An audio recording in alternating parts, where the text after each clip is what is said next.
Bonjour. Dès le début de son ministère, Jésus, comme un maître, enseigne aux foules la bonne nouvelle qu'il apporte de la part du Père. Et il commence ainsi par leur dire « Heureux les pauvres en esprit, car le royaume des cieux est à eux. » Eh bien, il nous faut commencer par remarquer ici et nous étonner que le premier mot que Jésus apporte, annonce, est Makarios en grec, ce qui signifie heureux, bienheureux. Dieu veut que nous soyons heureux. Les béatitudes, qui forment ainsi le début du sermon sur la montagne, en Matthieu chapitre 5 à 7, décrivent dès lors ce que nous sommes invités à vivre pour trouver le vrai bonheur. Cela a rappelé, lorsque nous lisons les béatitudes, nous découvrons que c'est un chemin contradictoire, là où il semblerait que nous ne le trouvions pas.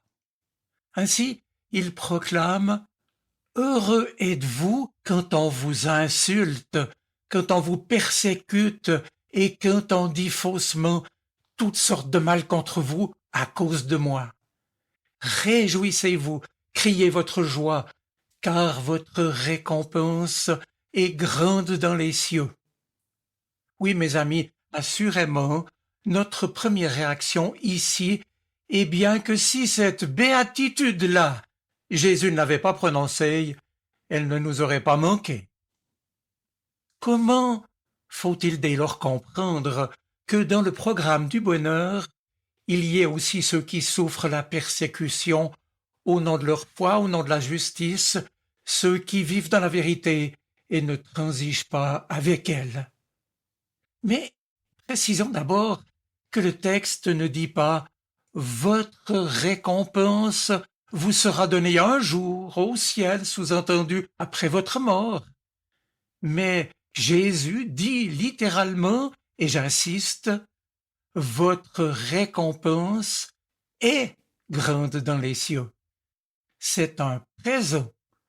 Et puis, autre précision, l'évangéliste Matthieu, parlant des cieux, veut dire Dieu puisque c'est un mot que tout bon juif habituellement ne prononçait pas.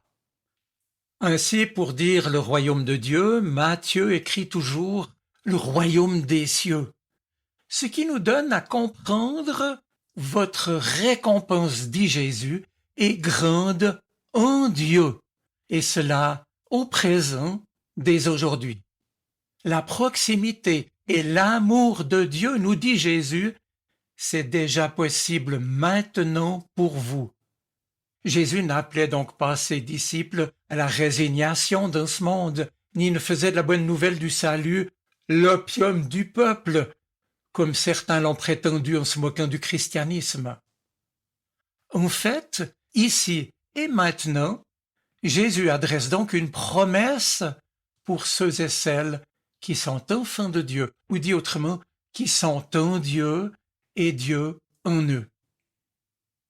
C'est bel et bien un message d'espérance, une promesse pour aujourd'hui comme pour demain. Or, notre monde n'est-il pas en train de sombrer, tel un bateau qui prend l'eau après avoir heurté un rocher? Quelle est alors la réaction de ces passagers embarqués? Un sauve qui peut, bien entendu.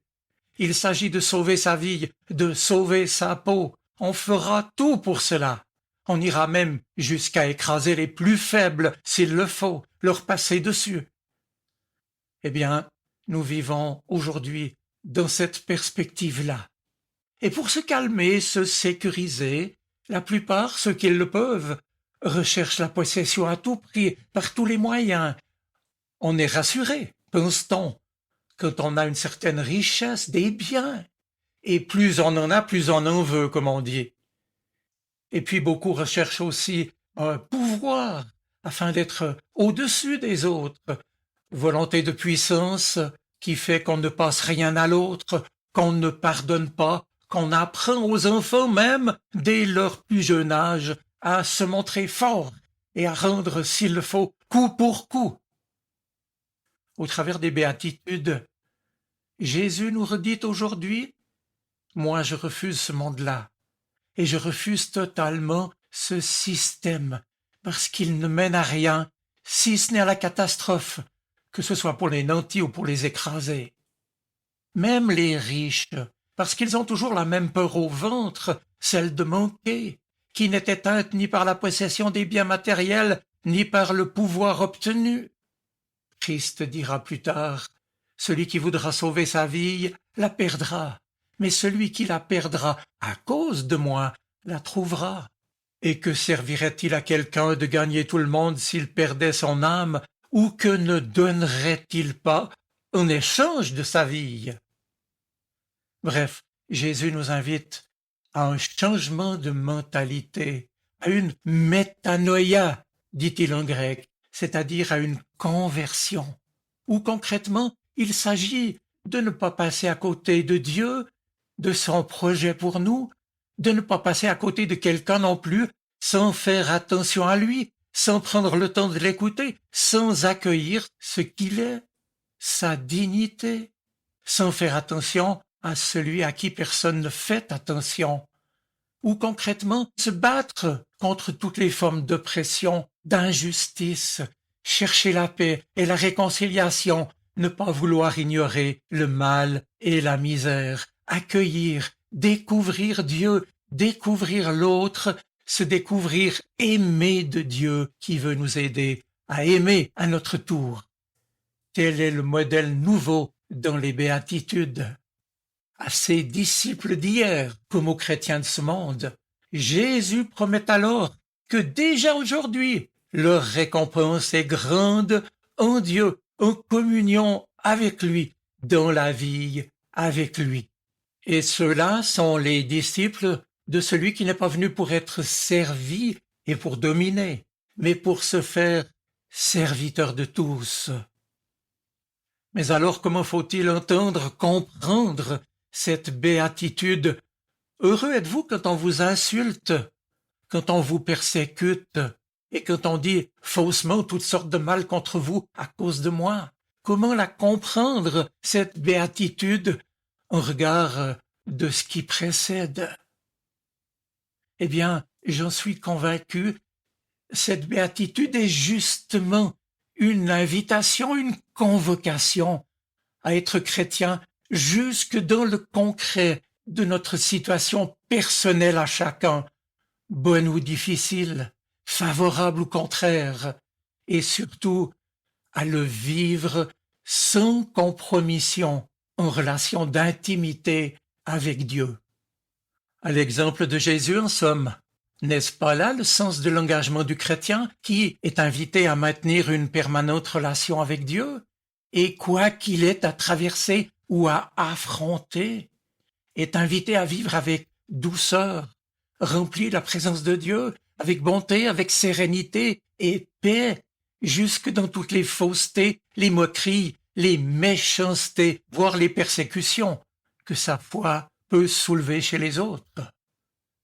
Mes amis, regardons Jésus, lui qui a été mal aimé, trahi, épié, recherché pour le faire mourir. Lui a été incompris même de ses proches. Persécuté, on le sait, il a gardé le cap d'être bon, doux, pacifique. Il n'a pas élevé la voix, il n'a pas montré le poing, mais il a aimé jusqu'à donner sa vie pour nous tous. C'est peut-être difficile à accepter, et pourtant on le sait par l'Évangile, c'est le chemin de Jésus, c'est le chemin que le Seigneur veut pour nous. Car pour ceux et celles qui en retour donnent leur vie pour le Christ, cela implique un travail sur soi-même, renoncer à soi-même pour suivre le Christ. Cela exige de nous un engagement chrétien qui n'est pas du dimanche seulement, mais un engagement de tout notre être et de toutes nos journées pour apprendre petit à petit à lui appartenir complètement. Et malgré les obstacles et les difficultés que nous pouvons rencontrer, pour apprendre à mieux aimer, à mieux servir, à son image et à sa ressemblance. C'est précisément, je le dirai en terminant, ce que nous rappelle l'apôtre Paul dans sa lettre aux Philippiens, quand il écrit « Ne faites rien par esprit de rivalité ou par gloriole, mais avec humilité. Considérez les autres comme supérieurs à vous-même.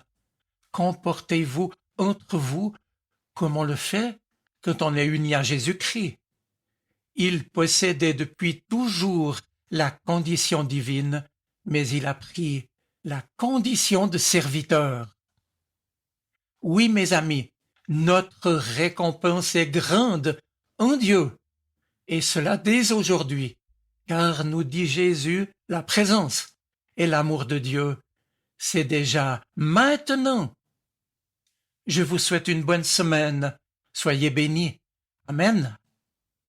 Sa parole résonne dans mon cœur. Elle est vivante, elle parle. Elle m'aide à choisir, m'illumine. Elle est vivante, elle est poignante, elle touche mon cœur.